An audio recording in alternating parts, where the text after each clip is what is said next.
The changes currently affecting the world are more profound than anything it has experienced for over a century.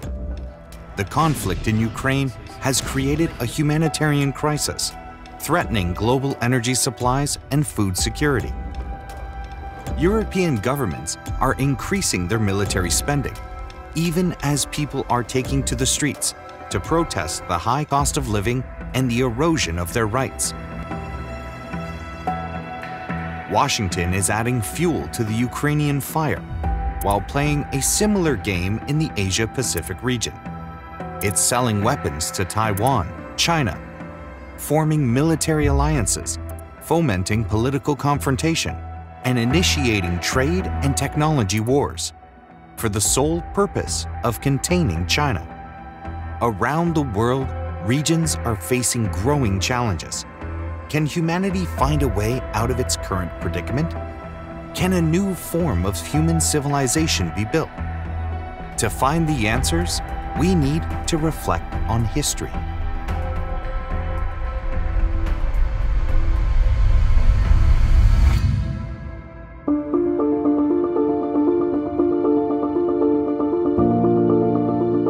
A major turning point in international relations was, without a doubt, the end of the Cold War. American political scientist Francis Fukuyama, in The End of History, stated that we have reached the end point of mankind's ideological evolution, and that Western liberal democracy had become the final form of human government. However, there is a danger inherent in this assertion. It is that American exceptionalism will evolve over time into the so-called moral high ground, constructed by Washington to facilitate the imposition of its political system on other societies.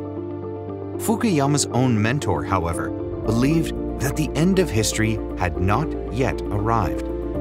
Samuel Huntington argued that, in fact, the focus of conflict had merely shifted. In a series of articles published in 1996, he declared that the New World Order would be shaped by the clash of civilizations.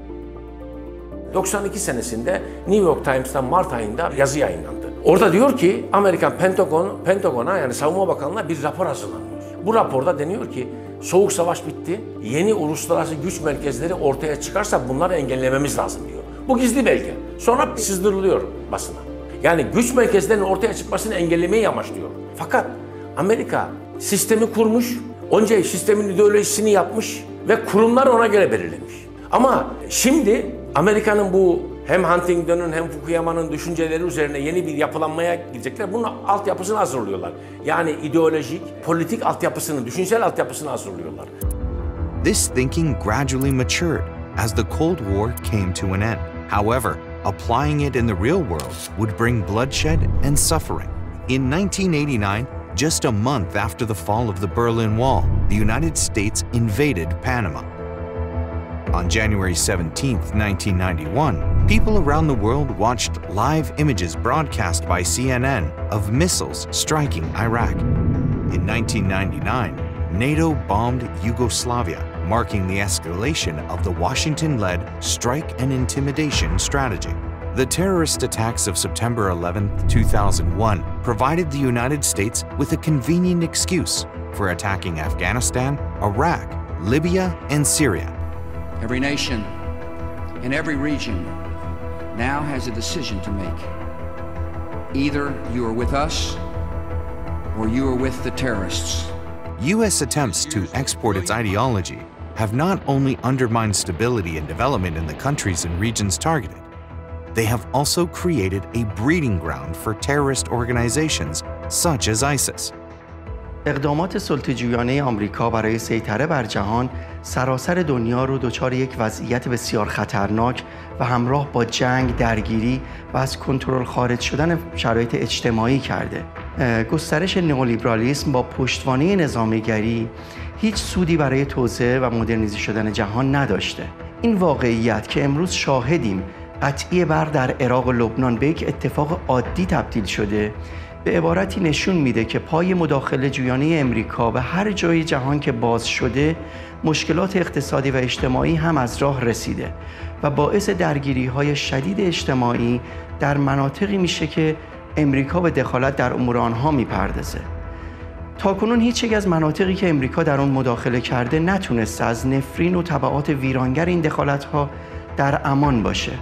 به عنوان مثال در منطقه بالکان کوزوو همچنان با مناقشات مربوط به حق حاکمیت خود مواجهه و از اختلافات نژادی و فرقه‌ای رنج میبره. بنابراین آنچه که فرانسیس فوکویاما با عنوان پایان تاریخ از آن یاد میکنه به هیچ وجه وجود نداره. تا زمانی که انسان وجود داشته باشه تاریخ نمیتونه پایان داشته باشه، زیرا تنها در صورت از بین رفتن انسان هاست که تاریخ میتونه به پایان برسه. The US, through its aggression, has only succeeded in tarnishing its own image. By contrast, in Asia, a model of development and change has emerged that is bringing renewed hope to people. The inclusive and peaceful nature of Chinese civilization is offering a fresh alternative for improving international relations. In the late 1970s, drawing on its 5,000 years of civilization, China embarked on a unique development path. In the course of the next 40 years, China's economy expanded 40-fold, an achievement described by experts as a miracle. In 2013, Beijing proposed the Belt and Road Initiative. The initiative aims to create a new form of human civilization based on the principles of extensive consultation, joint contributions, and shared benefits. It also seeks to restore the Eurasian continent, including Turkey, to its position at the heart of human civilization.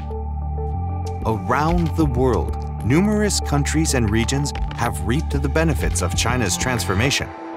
In 2014, the BRICS countries established the new development bank. Today, they are outperforming the G7, the so-called Club of Rich Nations. The BRICS countries now account for 31.5% of global GDP.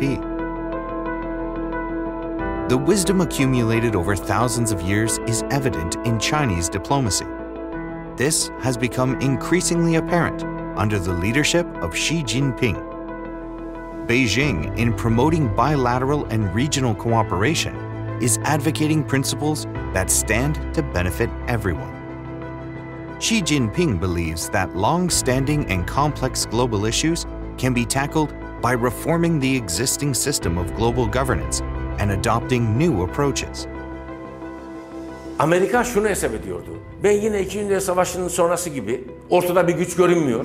Çin'de görünmüyor, Sovyetler görünmüyor. Yeltsin görevde. Çin daha henüz toparlanmamış. 90'lı yılların başları. Ne yapabiliriz? Yeniden biz ideolojilerimizi belirleyelim ve biz o ideolojilere yeniden uluslararası sistemin kurumlarını oluşturalım. Fakat buna 2000'li yıllara gelince 2000'in başlarında hem Çin hem de Rusya Federasyonu'nda Putin buna karşı çıktı. Dediler ki uluslararası kurumları oluşturalım, bir araya gelelim, bu kurumların içini beraber dolduralım. Amerika'nın hesabı o değildi. Benim ideolojimle o kurumları ben doldururum diyordu. Öyle olmadı işte. In 2021, at the United Nations General Assembly, China's president became the first world leader to propose a global development initiative. Over the past decade, China has more than quadrupled its investment in multilateral development institutions. China's proposal was timely. The COVID-19 pandemic, the global wealth imbalance, and trade wars launched by the US, among other factors, were severely hindering the poorer countries' development. Among 8 areas prioritized by the Global Development Initiative are poverty alleviation and food security. The level of interest shown by the international community for this initiative was far greater than expected. At the UN, more than 60 countries have joined the group of friends of the Global Development Initiative. The Atlantic Council, a US-sponsored think tank, has expressed concern that China has gained discourse power on development. China's initiative fully accords with the United Nations 2030 Agenda of Sustainable Development. In 2022, China also proposed the Global Security Initiative. Tested and proven in the Middle East, it has already facilitated reconciliation between Saudi Arabia and Iran and opened the door to negotiations on the situation in Yemen. Senior U.S. diplomats, including Henry Kissinger, have acknowledged the potential of this initiative for resolving the Ukraine crisis. A year into the conflict in Ukraine, Beijing issued a 12-point peace proposal, which was praised by Moscow, and Ukraine described as meaningful a visit by a Chinese special envoy. In March 2023, Chinese leader Xi Jinping announced the Global Civilization Initiative. The initiative is in line with the vision of a community with a shared future for humanity, set out by Xi Jinping a decade ago. President Xi expanded on it at the CPC dialogue with world political parties. In his keynote address, Join Hands on the Path Towards Modernization, he raised a number of questions: polarization or common prosperity, draining the pond to catch the fish, or creating harmony between man and nature, copying other countries' development model, or achieving independent development in light of national conditions. These are crucial questions raised by the Chinese leader that the world needs to consider. The rampant development of capitalism is reducing people to numbers and happiness to a commodity. A climate crisis is looming as damage continues to be inflicted on the ozone layer. The lessons have been painful, but now people are realizing that the hegemonic model is unsustainable. असल में China की जो तरक्की को समझने के लिए सही मानों में हमें चीनी तहजीब के तनाज़ुर में चीन की तरक्की को समझना चाहिए। 1970 की दहाई से चीन ने चीनी दानिश और हिकमत के तहत जो है वो तरक्की की है और जदीद कारी हासिल की है। और इस दौरान सबसे एक अहम बात ये रही कि जो आप कह सकते हैं कि जो चीनी जदीद कारी है इसकी अपनी एक समत है, अपना एक रास्ता है। और इसमें जो सबसे अहम चीज़ है कि चीन ने जो अफरादी क़ुव्वत है, जो चीन की अफरादी क़ुव्वत है उसको तरक्की दी है, उसके बलबूते पर तरक्की की। और सबसे अहम बात ये भी है कि जो अमरीकी बालादस्ती थी या अमरीकी अजारादारी थी, चीन ने उसको भी तोड़ा है और अपना एक नया तरक्याती नमूना जो है वो तख्लीक किया है। और ये बड़ी खूबी है कि चीन का ये जो तरक्याती नमूना है इसमें जो तमाम मतनव्वे तहजीबें हैं उनकी खुसूसियात भी शामिल हैं, जो इसे अमेरिका से काफ़ी हद तक अलग करता है। और अब देखना यह है कि मुस्तकबिल में चीन जो है कैसे इस तरक्याती मॉडल को आगे बढ़ाता है और दुनिया इससे कैसे फ़ायदा उठाती है। The Chinese initiatives respect the diversity of world civilizations, promote shared human values, and champion cultural inheritance and innovation. The process by which China is building a modern civilization may change how countries interact with each other.